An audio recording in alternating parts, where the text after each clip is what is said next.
इति पिसो भगवारहं सम्मा सम्बुद्धो विद्याचरणसम्पन्नो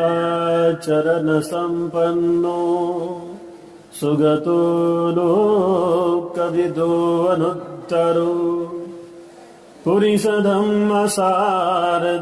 सत्था देवमनुस्सारं बुद्धो भगवाति सब्बे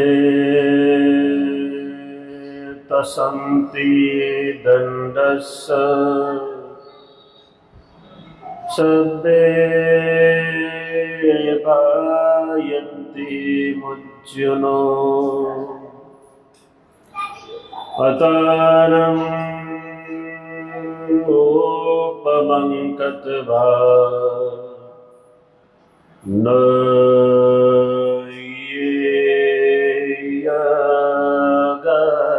येयगावत्ये सबे तसन्ति दण्डस्य सब्बे जीवितं प्रियम् अतानं उपमङ्कत्वा न हनेन घातये। तथागत सम्यक संबुद्ध तथागताचा पवित्र सन्मार्ग पूजनीय भिक्खू संघ बोधिसत्व डॉक्टर बाबासाहेब आंबेडकर नित्यनियमाच्या धम्मदेशनेसाठी उपस्थित आपण सर्व श्रद्धावान उपासक उपासिका धम्मपदातील वर्ग 10वा आज आपण सुरू करीत आहोत। दिवसेंदिवस आपली उपस्थिती वाढत आहे, त्याबद्दल आपल्या सगळ्यांविषयी अनंत अनंत मंगल मैत्री व्यक्त करतो। धम्मोदय द राईज ऑफ धम्मा या आपल्या यूट्यूब चॅनलला बघणाऱ्या सर्व दर्शकांसाठी सुद्धा अनंत अनंत मंगल मैत्री या ठिकाणी व्यक्त करतो। 10वं वग्ग धम्मपदातला आपण आज सुरू करतोय आणि त्या 10व्या वग्गातील पहिली आणि दुसरी गाथा क्रमांक 129 आणि 130 धम्मपदातल्या 130व्या गाथेपर्यंत आपण आलेले आहोत। आज या दंडवगातील दोन्ही गाथांसाठी असलेले सुंदर असे 2 उदाहरण आणि तथागत सम्यक संबुद्धाने दिलेला पुण्यमय नगरी श्रावस्ती येथील उपदेश आपण समजून घेण्याचा प्रयत्न करणार आहोत। 129 क्रमांकाची जी गाथा आहे त्या गाथेचं शीर्षक आहे सर्वांना स्वतः समान समजावे। 130 क्रमांकाची जी गाथा आहे त्या गाथेचं शीर्षक आहे सर्वांना स्वतःचे जीवन प्रिय आहे। तथागत सम्यक संबुद्धाने या दोन्ही संदर्भातला उपदेश का बरं दिला असेल तर हे 2 उदाहरण आपण पाहिल्यानंतर समजून घेतल्यानंतर आपल्या लक्षात येतं की भगवंतांना त्यांच्या भिक्खू संघामध्ये त्यांच्या उपासक उपासिका संघामध्ये प्रामुख्याने तथागत सम्यक संबुद्धांना इथे मानव जातीमध्ये मैत्री प्रस्थापित करायची होती, करुणा प्रस्थापित करायची होती, दया क्षमा शांती प्रस्थापित करायची होती। त्या अर्थाने तथागत सम्यक संबुद्धांनी भिक्खू संघासाठी दिलेल्या ह्या 2 गाथा अतिशय महत्त्वाच्या आहेत। भगवंत अनाथ पिंडकाच्या जेतवनात विहारात असताना या दोन्ही गाथेंचा उपदेश 6 वर्गीय भिक्खूंना दिलेला आहे. एके समयी जेतवनात काही भिक्खू आपल्या आराम करण्याच्या बिछाना अंथरत असतात. नवीन भिक्खू होते. ते त्यांच्या विहाराचे कर्तव्य पूर्ण करत असताना सिनियर भिक्खूंना, वरिष्ठ भिक्खूंची सेवा करत असताना त्यांनी त्या कुटीमध्ये असलेले जे आराम करायचे बिछाने होते ते अंतरत होते.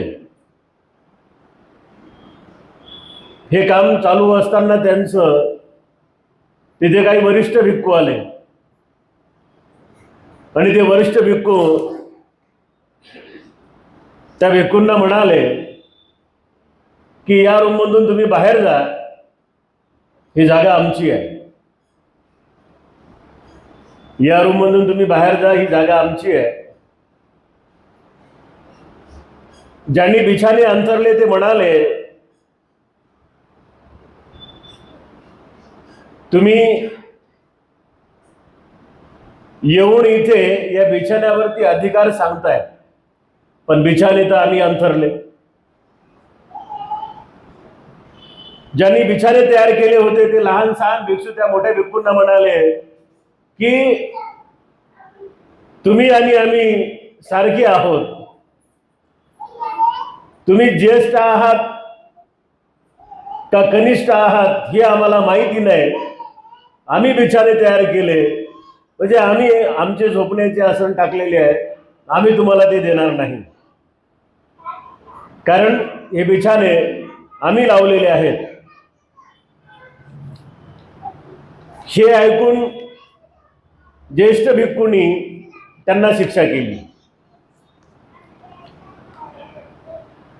दुसऱ्या गाथेमध्ये जे उदाहरण आहे ते उदाहरण सुद्धा तसंच आहे, पूर्वीच्या गाथेप्रमाणेच. इथे उदाहरण संपलेलं आहे, पण दोन भिक्खूंमध्ये वाद सुरू असताना तो आवाज, तो गोंधळ गंधकुटीमध्ये साधना करण्यासाठी बसलेल्या भगवंताच्या कानावर ते गोंधळ गेला. 7-8 भिक्खू मोठमोठ्यानं बोलतायत आणि 7-8 भिक्खू त्यांना प्रतिकार करतायत. हा गोंधळ होता. दुसऱ्या उदाहरणात सुद्धा तसंच. आणि हा गोंधळ भगवान बुद्धाच्या कानावरती गेला. हा गोंधळ काय चालला बघण्यासाठी तथागत सम्यक संबुद्ध तिथे आले. भगवान बुद्ध आल्याबरोबर सगळे चुपचाप बसले आणि सगळेजण आपापले कामं करू लागले. भगवंतांनी स्मित हास्य केलं आणि भगवंत स्मित हास्य करून त्या सगळ्यांना म्हणाले, आता शांत बसून काही फायदा नाहीये. भगवंत म्हणाले, आता शांत होऊन काय फायदा आहे. जेव्हा शांत व्हायचं होतं तेव्हा नाही झाला. तेव्हा तथागत सम्यक संबुद्धांना ते नवीन आलेले भिक्खू, नवीन दीक्षित झालेले भिक्खू म्हणत होते की भगवान, या भिक्खूंनी 6 वर्गीय भिक्खूंनी जे आम्ही बिछाने टाकले होते ते म्हणाले की हे सगळे बिछाने आमचे आहेत. आम्ही तुमच्यापेक्षा सिनियर आहोत, मोठे आहोत. तुम्ही आमचा मान सन्मान केला पाहिजे, असं म्हणून आम्हाला त्यांनी शिक्षा दिली. दुसऱ्याही उदाहरणामध्ये तसंच. तिथे असलेल्या सुद्धा सिनियर भिक्खूंनी, मोठ्या भिक्खूंनी लहान भिक्खूंना शिक्षा केली. मोठे भिक्खू म्हणाले, भगवान, हे लहान सहान भिक्खू आमची सेवा करण्यासाठीच आहेत आणि आम्ही त्यांच्याकडून सेवा करून घेतो. तेव्हा भगवंत त्या दोन्ही भिक्खूंच्या जथ्याला उपदेशित करीत असताना म्हणाले की आम्ही जसं स्वतःला समजतो तसंच आम्ही इतरांना सुद्धा समजण्याचा प्रयत्न केला पाहिजे. मनुष्याने स्वतःसाठी वकील आणि दुसऱ्यासाठी जज असता कामा नये. मग इथे दोन्ही पक्ष एकमेकाचा बचाव करत होते, पण दोन्ही भगवान बुद्धाचे पुत्र होते. आणि म्हणून भगवान बुद्धांनी त्या सर्व भिक्खूंना, ज्यांनी शिक्षा केली ते, ज्यांनी बिछाने टाकले होते ते, अशा दोन्ही भिक्खूंना बसवलं आणि त्यांना त्या पवित्र अशा जेतवन परिसरामध्ये मैत्री, महादान आणि शिक्षापदांचा उपदेश केला. यामध्ये तथागत भगवान बुद्ध त्यांना म्हणाले, जसे आम्ही आम्हाला समजतो तसेच आम्ही इतरांना सुद्धा समजण्याचा प्रयत्न केला पाहिजे, म्हणजे वाद होत नाहीत. इतरांना मारणे, लज्जित करणे, अपमानित करणे हे माणुसकीचं लक्षण नाही, असं भगवान बुद्ध तिथे त्या सगळ्या भिक्खूंना म्हणाले. पुढे भगवंत म्हणाले की आम्ही घरदार ज्या गोष्टीसाठी सोडलं, तीच गोष्ट जर आम्ही जेतवनात करत असलो किंवा त्याच गोष्टीमध्ये जर आम्ही जेतवनात रममान होत असू, तर मग आमचा भिक्खू होऊन काय फायदा नाही. असं म्हणत असताना तथागत भगवान बुद्धांनी सांगितलं की तुम्ही वरिष्ठ आहात का लहान आहात यापेक्षा महत्वाचं की तुम्ही धम्माच्या मार्गावरती चालणारे परिव्राजक आहात. धम्माचं अनुसरण करणारे परिव्राजक आहात आणि धम्माचं अनुसरण करणारे परिव्राजक भिक्खू भिक्खुणी यांच्याकडे ह्या तीन गोष्टी असणं फार गरजेचं आहे. भगवंतांनी अतिशय सुंदर पद्धतीने त्या सगळ्या भिक्खूंना उपदेशित केलं. भगवान बुद्ध म्हणाले की प्रत्येक भिक्खुनी आपलं जीवन जगत असताना आपल्या कृतीचं परीक्षण केलं पाहिजे. या दोन्ही उदाहरणामध्ये एक ज्येष्ठ भिक्खूंचा समुदाय आहे की जो कनिष्ठ भिक्खूंच्या समुदायाला शिक्षा करतोय. भगवंतांनी ज्येष्ठांना सांगितलं की तुमच्याकडे ज्या पद्धतीनं ज्येष्ठ म्हणून पाहिलं जातं त्याच पद्धतीनं तुम्हाला काही कर्तव्यांचं सुद्धा पालन करावं लागेल. जर तुम्ही ज्येष्ठ आहात आणि ज्येष्ठांचे कर्तव्य पालन करत नसाल तर मग तुम्ही ज्येष्ठ असून काही फायद्याचे नाहीत. कनिष्ठांना सांगितलं की तुम्ही कनिष्ठ आहात म्हणून तुम्हाला नियम मोडता येतील असं नाही. तुम्ही कनिष्ठ आहात तर तुम्हाला कनिष्ठ असल्याचे सुद्धा कर्तव्याचं पालन करावं लागेल. तेव्हाच कुठे ज्येष्ठ कनिष्ठांची काळजी करतील आणि कनिष्ठ ज्येष्ठांचा आदर ठेवतील. आपण सामाजिक जीवनामध्ये सुद्धा बघण्याचा प्रयत्न केला तर आमच्या घरातला मेन माणूस जो असतो, ज्याला आपण ज्येष्ठ माणूस म्हणतो, तो कोण असतो? आमच्या घरातला आजोबा. आणि आजोबानंतर वडील, वडिलांनंतर नवरा, है ना? तीन लोक ज्येष्ठ असतात ना आपल्या घरात, बरोबर आहे का नाही? इकडं आजी, आजीनंतर आई आणि आईनंतर सुनबाई. सिनियरिटी आहे ना, वाढत वाढत जाणारी सिनियरिटी आहे ना. मग सासऱ्याचे काही कर्तव्य आहेत, सुनेचे काही कर्तव्य आहेत, तसेच सासूचे काही कर्तव्य आहेत, तसेच सुनेचे काही कर्तव्य आहेत. आता इथे अलिखित नियम आहेत, हे काय लिहिलेलं आहे कुठं? पूर्वी बघा एक नियम असा होता, आजही खेड्यापाड्यात गेल्यानंतर आम्हाला ते लक्षात येतं की आम्हाला पाहिल्याबरोबर ते खेड्यातल्या म्हाताऱ्या बायका, म्हाताऱ्या आया लगेच पाहिल्याबरोबर ते पदर घेतात. म्हणजे इथे या दोन्ही कथेमध्ये आपल्याला हे उदाहरण स्पष्टपणे समजतंय की मोठे आहात तर मोठ्याने मोठ्यासारखं राहिलं पाहिजे, लहाने आहात तर लहान्यांनी लहान्यासारखं राहिलं पाहिजे. मोठे जेव्हा मोठ्यांचं गुणधर्म पालन करतील तेव्हा लहाने त्यांच्या मार्गावरती जातील, आहे का नाही?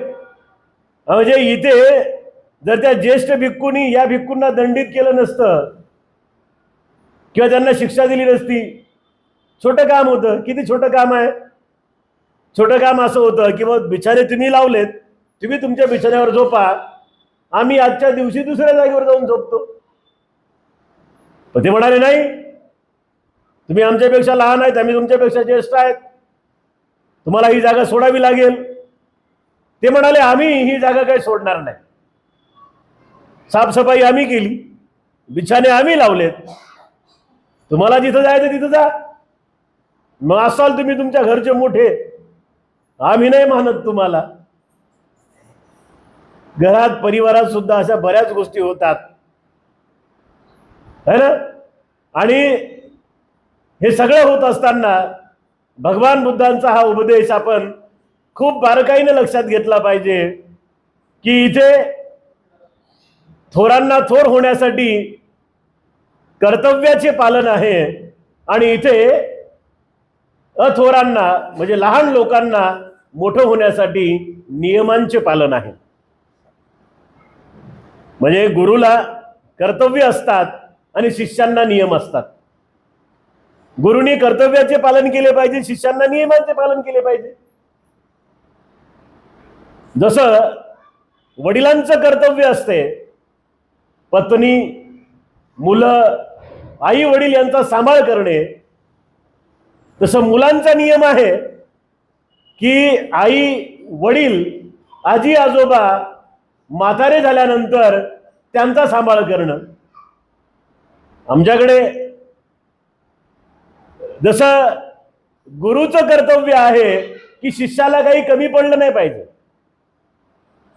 शिष्याला काही कमी नाही पडलं पाहिजे. कमी नाही पडलं पाहिजे म्हणजे काय? तर ज्ञानामध्ये त्याला ज्या गोष्टी पाहिजेत किंवा जिथे तो अडकलेला आहे, जिथे तो बंधनामध्ये पडलेला आहे, तर ते बंधन, ते ज्ञान त्याला दिलं गेलं पाहिजे. म्हणजेच गुरुचं कर्तव्य गुरुनं पार पाडलं पाहिजे.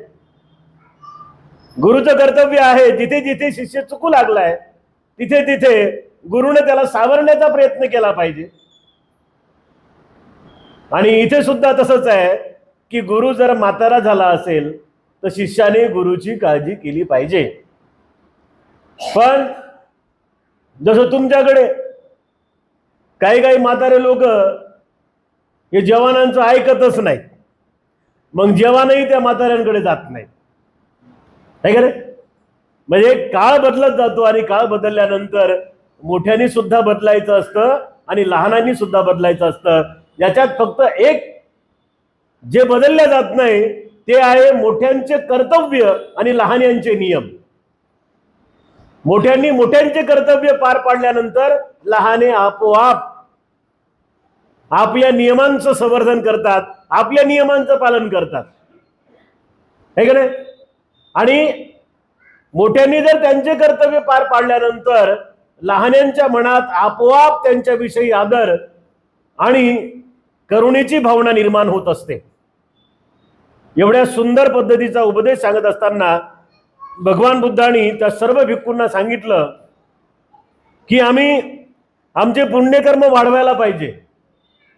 पुण्यकर्म वाढवत असताना 3 गोष्टीवरती त्यांचा संयम असला पाहिजे, काया, वाचा आणि मन, है ना? म्हणजे इथं 3ही गोष्टीवरचा संयम सुटला होता.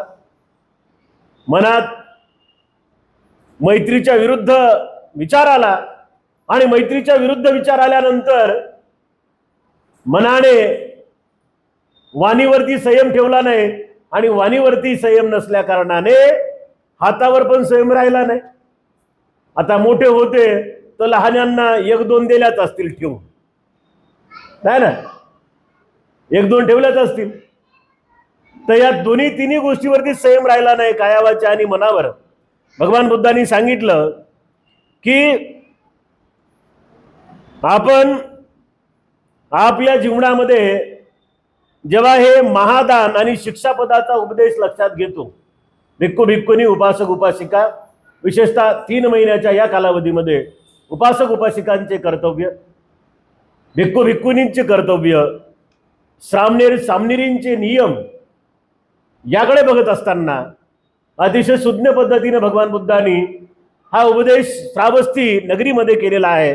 भगवंत म्हणतात की अत्यंत श्रेष्ठ निस्वार्थी आपण दान केलं पाहिजे, त्याच्यामध्ये निस्वार्थी भाव असला पाहिजे, करुणा आणि मैत्री भाव असला पाहिजे, योग्य व्यक्तीला दिल्या गेलं पाहिजे आणि शुद्ध मनानं दिलं पाहिजे.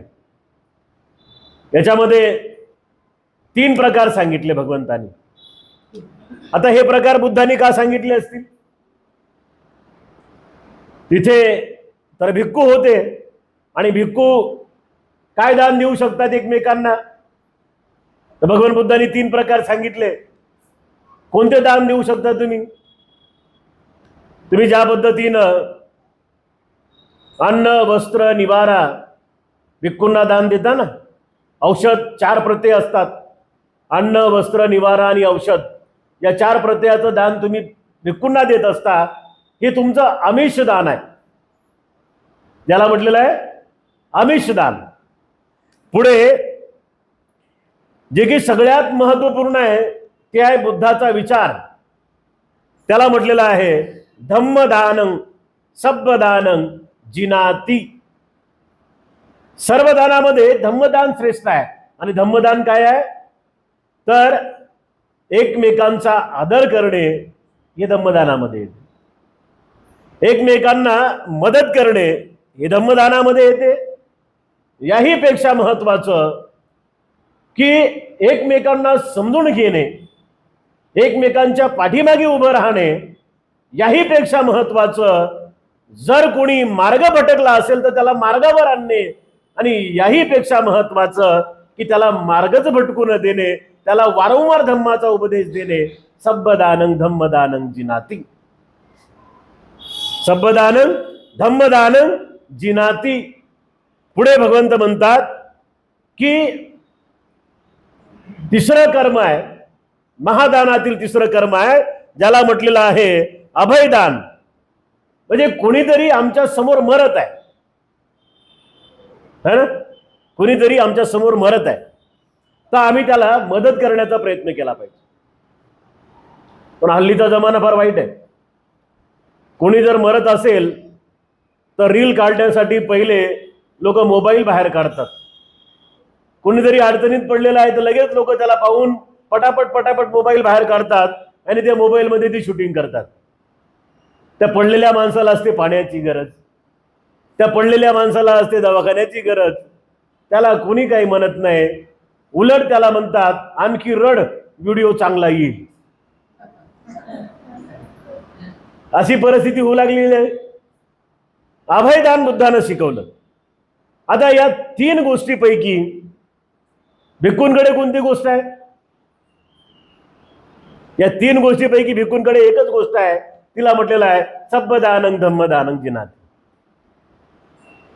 सब्बदानं धम्मदानं जिनाती.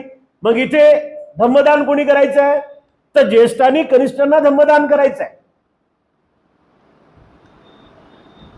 ते प्रामाणिकपणे बसले असते, त्यांनी त्यांना अनित्याचा बोध करून दिला असता, तर हे लहान भिक्षू ते बिछाने सोडून बाहेर पळून गेले असते की नका नका, आम्हाला नका, तुम्हीच घ्या आणि तुम्हीच आराम करा. पण हे एकमेकांसोबत हुज्जत घालत होते. म्हणजे ज्येष्ठांनी जर कनिष्ठांना या महादानाचा उपदेश दिला असता आणि त्यातल्या त्यात जर धम्मदान दिलं असतं तर निश्चित स्वरूपात यांच्यामध्ये हे परिवर्तन झालं असतं, यांच्यामध्ये हा बदल झाला असता आणि कनिष्ठांनी ज्येष्ठ लोकांचं वंदन करून त्यांनी तो बिछाना सोडला असता. हा बुद्धाचा धम्म आहे आणि बुद्धाच्या धम्माला शिकण्याची एक कला आहे, ती ही कला आहे. ही कला कशी आहे म्हणजे हल्ली आमच्याकडे जनावरं आम्ही जवळ केलेत ना. शेअर सिटीमध्ये ह्या गोष्टी आहेत. लोकांच्या घरातल्या कुत्र्यासाठी महिन्याला लाख रुपये खर्च करणारे लोक आहेत. त्याचा टॉमी ना टॉमी टॉमी बस की टॉमी करून बसते. लाख रुपये महिन्याला टॉमीवर खर्च होतात. टॉमी मालक आला की भुकते आणि चोर आला की झोपते. असा टॉमी. त्यापेक्षा गावरान कुत्रा आपलं बरं. ते मालकालाही सोडत नाही, चोरालाही सोडत नाही, दोघावरही सुट्टे आहे का नाही. आणि त्याला काही खर्च करायची गरज नाही, अशी परिस्थिती आहे. आणि म्हणून आपण खूप सुज्ञ पद्धतीने भगवान बुद्धाचा हा धम्म समजून घेण्याचा प्रयत्न केला पाहिजे. मोठ्यांनी कर्तव्याचं पालन केलं पाहिजे आणि लहान्यांनी नियमांचं पालन केलं पाहिजे. जेव्हा लहाने नियमांचं पालन करतात तेव्हा मोठे कर्तव्याचं पालन करतात आणि दोघांनी एकमेकांचं विनयाचं कर्तव्याचं पालन केल्यानंतर इथे जसा वाद झाला तसा वाद मात्र होत नाही. आणि हा वाद टाळण्यासाठी शिक्षापद आहे. एक आहे महादान. महादानातील 3 दान, आमिषदान, धम्मदान, अभयदान आणि शिक्षापद. आता शिक्षापद म्हणजे काय? शिक्षापद म्हणजे असे नियम की जे स्वतःहून आपण अंगीकारायचे आहेत. कोणी सांगते म्हणून लादायचे नाही, आहे का नाही. कोणी आम्हाला सांगतंय म्हणून ते घ्यायचे आहेत का नियम आम्हाला, तर नाही. आम्ही स्वतःप्रत ते अर्पण करायचे आहेत. जसं 26 जानेवारी 1950 आम्ही आमचं संविधान आम्ही स्वतःप्रत अर्पण केलेलं आहे ना. म्हणजे आमचं संविधान आम्ही स्वतःसाठी अर्पण केलेलं आहे, ते इतरांसाठी नाही. म्हणून संविधानाची सुरुवात आहे, आम्ही भारताचे लोक भारताचे. याचा अर्थ काय की बुद्धाचा धम्म सुद्धा आम्हाला स्वतःप्रत अर्पण करावं लागेल. स्वतःप्रत अर्पण करावं लागेल. आणि स्वतःप्रत अर्पण करण्यासाठी आम्हाला ह्या गोष्टी बारीक पद्धतीने जाणावं लागतील. एक तर तुम्ही विहारात जाणार, नाहीतर तुम्ही तुमच्या स्वतःच्या घरी जाणार, पण वेळ मात्र काढून अर्धा तास का होईना. आणि हे रोजचं निरंतर काम आहे. महिन्यातल्या 4 दिवस केल्यानंतर तुमचे शिक्षापद पूर्ण होतील असं नाही. भगवंतांनी सांगितलं त्या भिक्खूंना, छोट्या आणि मोठ्या दोन्ही भिक्खू संघाला सांगितलं की तुम्ही तुमचे शिक्षापद विसरलेले आहात, है ना. शिक्षापद म्हणजे काय? शिक्षापद म्हणजे नियम. जसं पंचशिलामध्ये सुद्धा हे शील आहे, मुस्सावादा वेरमणी शिक्षापदं समादियामी. अष्टशिलामध्ये सुद्धा हे शील आहे, मुस्सावादा वेरमणी शिक्षापदं समादियामी. दशशिलामध्ये सुद्धा हे शील आहे, मुस्सावादा वेरमणी शिक्षापदं समादियामी. आम्ही सरळ सरळ या शिलाला काय म्हणतो? खोटं बोलू नये. बस एवढ्यापर्यंत आहे आमचं. पण भगवान बुद्ध या शिलाला खोटं बोलू नये एवढ्यापर्यंत घेत नाहीत. ते म्हणतात 4 भाग पडतात या शिलाचे. मुस्सावादा वेरमणी, इथं कोणत्या शिक्षापद तुटलं तर इथं मुस्सावादा वेरमणी हे शिक्षापद तुटलं. कशा अर्थाने? इथं काय एकमेकाला खोटं बोलू लागले होते का? नाही. पण जो आवाज होता, जसा काय मच्छी बाजार भरलाय, म्हणून तर भगवंत गंधकुटीतून उठून गेले ना. इथे काय मुस्सावादा वेरमणी म्हणजे काय? मी कठोर बोलणार नाही. म्हणून मी तुम्हाला सांगत असतो की विहारात जेव्हा शिबिरासाठी येता किमान 2-4 तास तरी बोलूच नका. मी कठोर बोलणार नाही, मी चाडी चुगली करणार नाही, मी निंदा करणार नाही. आणि मी खोटं बोलणार नाही. हे शिक्षापद कसं आपल्या जीवनामध्ये आणायचं, म्हणजे भगवंत काय म्हणाले की मोठ्याने सुद्धा शिक्षापद विसरले, लहान्याने सुद्धा शिक्षापद विसरले. लहान्यांच्या लक्षात आलं असतं की नाही बो आपलं शिक्षापद आहे उत्साहबाधा वेरमणी शिक्षापदं समाधी आम्ही, मी कठोर बोलणार नाही.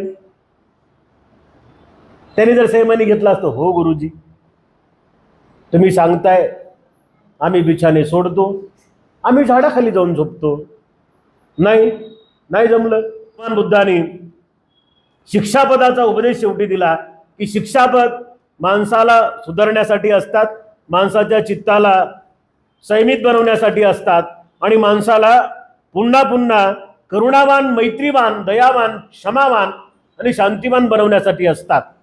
एकंदरीत तथागत सम्यक संबुद्धांनी धम्मपदातील गाथा क्रमांक 129 आणि 130 या दोनही गाथेचा उपदेश तिथे असलेल्या सगळ्या भिक्खू संघाला दिला आणि या उपदेशाने तेथील भिक्खू संघांना आपले महादान आणि शिक्षापद याचा विशेष पद्धतीने अर्थ समजला. त्यांनी भगवंताचा तो महान असा सिद्धांत अंगीकारला आणि पुढे खूप चांगल्या पद्धतीनं आपल्या जीवनामध्ये ते जगू लागले, वागू लागले.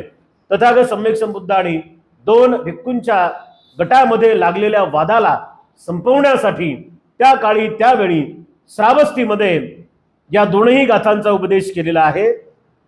धम्मपदातील 10वा वर्ग दंडवर्ग या दंडवर्गातील 129वी गाथा आणि 130वी गाथा या दोन गाथेचा उपदेश दिलेला आहे.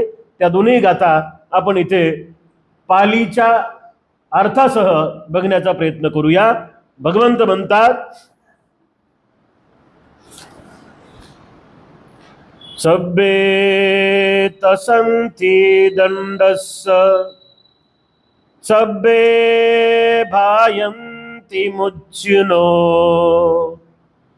अतानं उपमं कतबा न हवे न घातये.